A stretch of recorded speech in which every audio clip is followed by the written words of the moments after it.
இன்னைக்கும் நிறைய பேர்கிட்ட உங்க ஃபேவரட்டான ஹாலிடே டெஸ்டினேஷன் எதுன்னு கேட்டீங்கன்னா நியூயார்க் சிட்டின்னு சொல்லுவாங்க. ஏன்னா அங்கே போய் ஒரு 2-3 நாள் தங்கிட்டு வர்றதே அது ஒரு பெரிய ஸ்டேட்டஸ் ஆகவும் ஒரு பெரிய அச்சீவ்மெண்ட் ஆகவும் நினைப்பாங்க.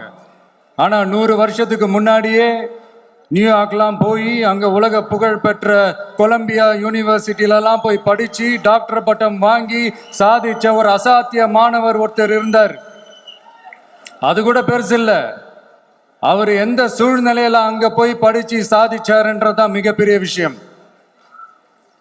அன்னைக்கு அந்த மாணவரை, நீ இந்த சாதியில் பிறந்திருக்கிற, உனக்கெல்லாம் படிக்கிறதுக்கெல்லாம் தகுதி இல்லை, நீ எல்லாம் எதுக்கு ஸ்கூலுக்கு வர, அப்படி இப்படின்ட்டு அவர் வாழ்ற சமூகமே அவரை தடுத்துச்சு.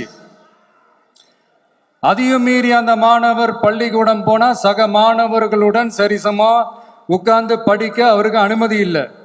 தாக எடுத்தா தண்ணி கூட குடிக்க முடியல. அப்படி அத்தனை சக்திகளும் அவருக்கு எதிராக இருந்தது. ஆனா ஒரே ஒரு சக்தி மட்டும்தான், நீ படி, எத்தனை தடைகள் வந்தாலும் படி, தொடர்ந்து படி அப்படின்னு சொல்லிக்கிட்டே இருந்தது. அதுதான் அந்த மாணவருக்குள்ள இருந்த அந்த வைராக்கியம். அந்த சின்ன வயசுல அந்த மாணவருக்குள்ள எப்படி அப்படி ஒரு வைராக்கியம் வந்துச்சுன்னு நினைச்சு பார்க்கும்போது உண்மையிலே பிரமிப்பா தான் இருந்துச்சு.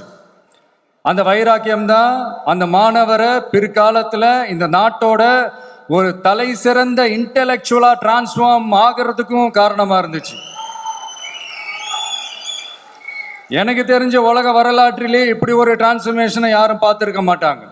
அந்த மாணவர் வேற யாரும் இல்லை, நம்மளுடைய அண்ணல் அம்பேத்கர் அவர்கள் தான்.